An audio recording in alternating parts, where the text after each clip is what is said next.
तो आप जानना चाहते हैं कि इंडिया में ये क्या हो रहा है? नीट पेपर लीक से यह मामला शुरू होता है और सोनम वांगचुक नामी एजुकेशन एक्टिविस्ट भूख हड़ताल पर चला जाता है। फिर उसे इदारे उठाकर जबरदस्ती हॉस्पिटल ले जाते हैं, उसका रोजा खुलवा देते हैं, उसकी भूख हड़ताल को खत्म करवा देते हैं। फिर शुरू होता है ये एहतजाज, जिसकी भयानक वीडियोस सामने आने लगती हैं। तो आखिर ये सब कुछ हो क्या रहा है? इसके पीछे क्या हिडन एजेंडा है? क्या इंडिया में भी नेपाल की तरह जन जी हुकूमत का तख्ता उलट देगी? असल गेम पीछे चल क्या रही है? तो आइए आज की वीडियो में जानते हैं। मैं हूं अलमास जेकब और आप देख रहे हैं what's really happening in India, cockroach Janata party.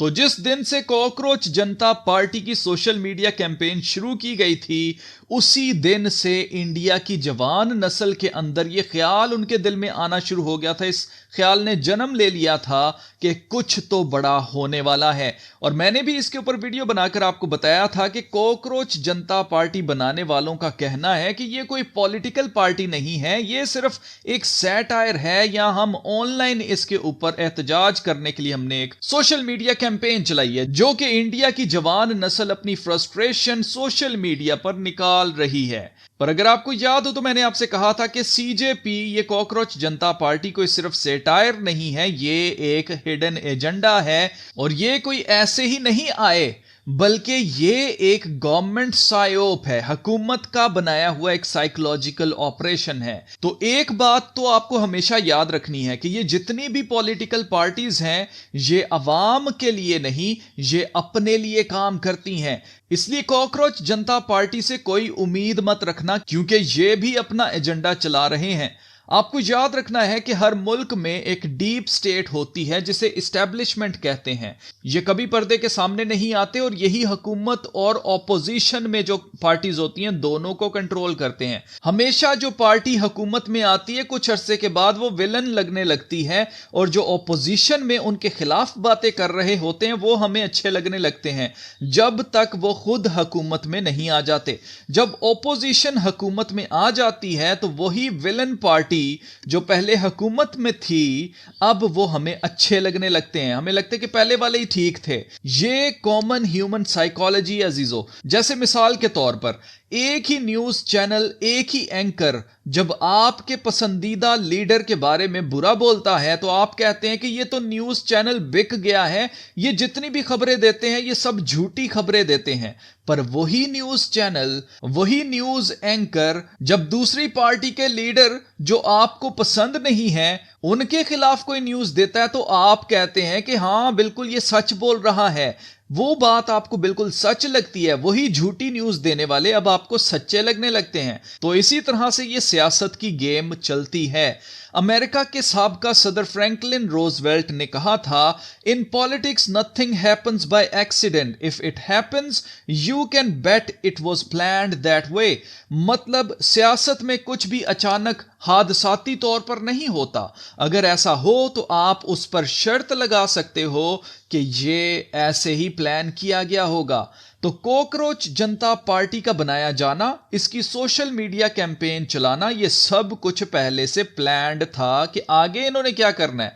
अब जहां तक इंडिया में पेपर लीक होने की बात है तो आप तारीख उठाकर देख लें, इंडिया की दो बड़ी पार्टीज जो हुकूमत करती हैं, बीजेपी और कांग्रेस पार्टी, इन दोनों के दौर में ऐसे ही पेपर लीक होते रहे हैं। आपको लग रहा होगा कि ये सोनम वांगचुक को इंडिया के जवानों के फ्यूचर की बहुत ज्यादा फिक्र है, इसीलिए तो वो एजुकेशन मिनिस्टर का इस्तीफा मांग रहा है कि उसके होते हुए कैसे पेपर लीक हो गए। जबकि हकीकत ये है कि सोनम वांगचुक की NGO students educational and cultural movement of Ladakh, जो कि 1988 में बनाई गई थी, 2025 में हुकूमत ने फॉरेन फंडिंग पर कड़ी नजर रखने का कानून FCRA मजीद सख्त करके इस एनजीओ का लाइसेंस कैंसिल कर दिया था, जिस पर केस भी चला, पर हुकूमत ने यह लाइसेंस फिर से इस एनजीओ को देने से इनकार कर दिया। जिसके बाद सोनम वांगचुक भूख हड़ताल पर आ जाता है, क्योंकि अगर ये लाइसेंस नहीं मिलेगा तो फंडिंग कैसे आएगी? फंडिंग नहीं आएगी तो ये शख्स खाना कैसे खाएगा? तो भूखा तो मरना ही है, तो भूख हड़ताल करके मर जाते हैं। तो सोनम भी अपने पेट के लिए, अपने एजेंडा के लिए भूख हड़ताल कर रहा है, उसे आपकी कोई फिक्र नहीं है। अब ये सब कुछ क्यों किया जा रहा है, ये समझने के लिए आपको चार्ली कर्क की एनजीओ टर्निंग पॉइंट यूएसए को समझना पड़ेगा कि वो काम कैसे करती है। जैसे टर्निंग पॉइंट यूएसए कोई पॉलिटिकल पार्टी नहीं है, पर वो रिपब्लिकन पॉलिटिकल पार्टी के लिए जवान नस्ल को मोटिवेट करके रिपब्लिकन्स का वोटर बैंक बना रहे हैं। ऐसे ही इंडिया में अभिजीत दिपके कर रहा है, क्योंकि इंडिया की टोटल पॉपुलेशन का 66% जवान लोग हैं, और अगर इस पॉपुलेशन को पॉलिटिकली मोटिवेट करके वोटर बैंक में बदल दिया जाए तो ये अगले इलेक्शन में हुकूमत को गिराकर अपनी हुकूमत ला सकते हैं। जैसे इंडिया के केस में कांग्रेस पार्टी अभिजीत दिपके को फंड करती है। अगर आपको यकीन नहीं आता मेरी बात पर तो आप मेरी ये वाली वीडियो देख लेना, आपको यकीन आ जाएगा।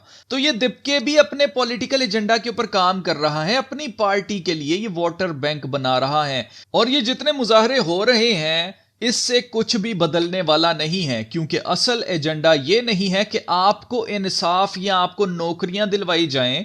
असल एजेंडा आपका ट्रस्ट जीत कर उसे तोड़ना है। जैसे पाकिस्तान में पीटीआई ने ऐसे ही यूथ को मोटिवेट करके डी चौक पर कभी ले जाते थे, कभी कहां मुजाहरे किए। इमरान खान ने कहा था कि बिजली के बिल फाड़ दो, बिल बिल्कुल मत देना, पर जब खान साहब खुद हुकूमत में आए तो टोटल यू टर्न ले लिया कि भाई बिल जमा कराओ।